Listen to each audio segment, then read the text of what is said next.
देखिए, पीआईएल में 3 दिन का जो है आज जो है डिवीजन बेंच ने टाइम दिया है। जो भी लोग हैं जिनके यहाँ नोटिस लगे हैं, जो इफेक्टेड पार्टीज हैं, वो 3 दिन के अंदर सारे के सारे जो है अपनी जो है वो रिट फाइल कर सकते हैं इंडिविजुअल।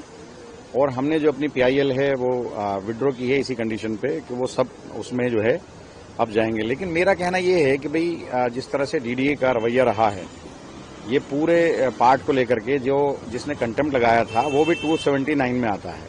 उसको ये कहते हैं कि वो पीएम उदय का पार्ट है और बाकी पीएम उदय के पार्ट क्यों नहीं है। जैसे ये कहते हैं कि टोटल 279 जो खसरा है वो 34 बीघे का खसरा है, बाकी इधर चला गया उधर चला गया।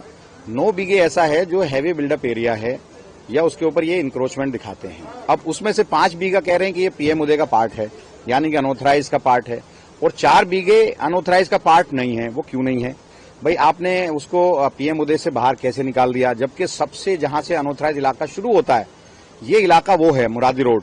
उसके बिल्कुल बराबर में जो है मेन बटला हाउस है। मुरादी रोड जो है ऑथराइज में आता है। मुरादी रोड के बिल्कुल जहां से स्टार्टिंग होती है वहां से अनऑथराइज शुरू होता है और तकरीबन 71 से 71, 72, 73, 80, 80 से 70 के बाद से लोग वहां रह रहे हैं।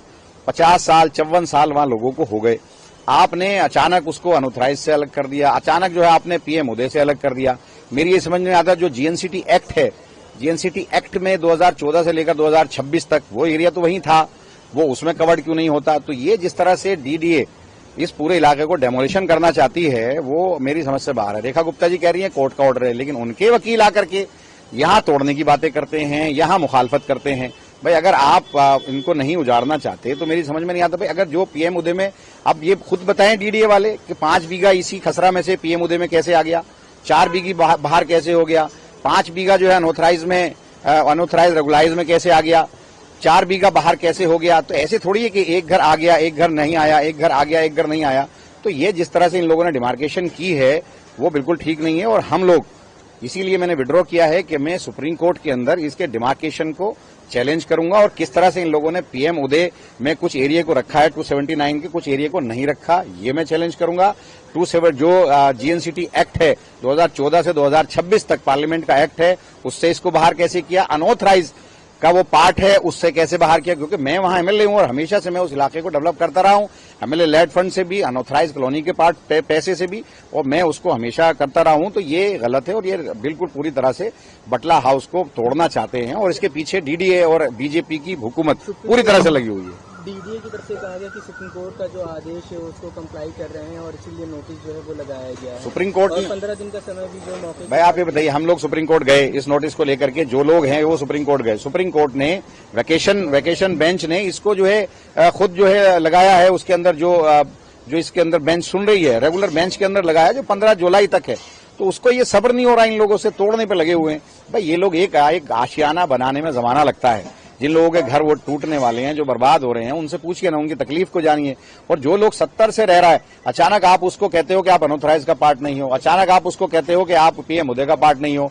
कुछ एक घर पीएम उदय का पार्ट है, वही आदमी जिसने कंटेम्प्ट लगाई मतलूब, वो भी 279 के अंदर आता है, लेकिन उसका घर पीएम उदय में है, उसको बचा दिया, उस पर नोटिस नहीं लगाया। क्यों? क्योंकि वो इनसे मिलकर के उसने सेटिंग करके उसने जो कंटेम्प्ट लगाई थी, जिसका ये उसको फैज दे रहे हैं, फायदा दे रही है बीजेपी।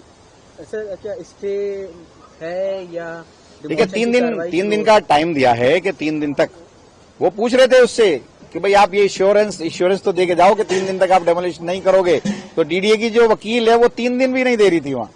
आपने भी सुना, वहां सारे लोग थे, वो 3 दिन देने को तैयार नहीं, उनका तो बस नहीं चल रहा, नहीं तो रातों रात तोड़ दें। अब तो डिवीजन बेंच ने कहा है कि 3 वर्किंग डेज में सारे लोग, जो लोग भी इफेक्टेड हैं, जिनके यहाँ नोटिस लगे हैं, वो किसी भी कोर्ट में आ सकते हैं, उनको आजादी है। अपने जो डेमोलिशन के जो नोटिस लगे हैं उसको वो चैलेंज कर सकते हैं। तो क्या कोई कोर्ट ने स्टे लगाया है, कोर्ट की तरफ से कोई स्टे लगाया गया है डेमोलिशन ड्राइव पे या नहीं? उन्होंने 3 दिन का टाइम दिया है, तो मैं मान के चल रहा हूं कि जाहिर सी बात है 3 दिन का वक्त तो तमाम एजेंसीज देंगी, ऐसा तो नहीं है। जब कोर्ट ने कहा है कि 3 वर्किंग डेज में अपना सारी जो एप्लीकेशन, हम तो स्टे के खिलाफ ही, उसके डेमोलिशन के खिलाफ ही तो आए थे, तो मान के चलिए कि ये 3 दिन तो हैं।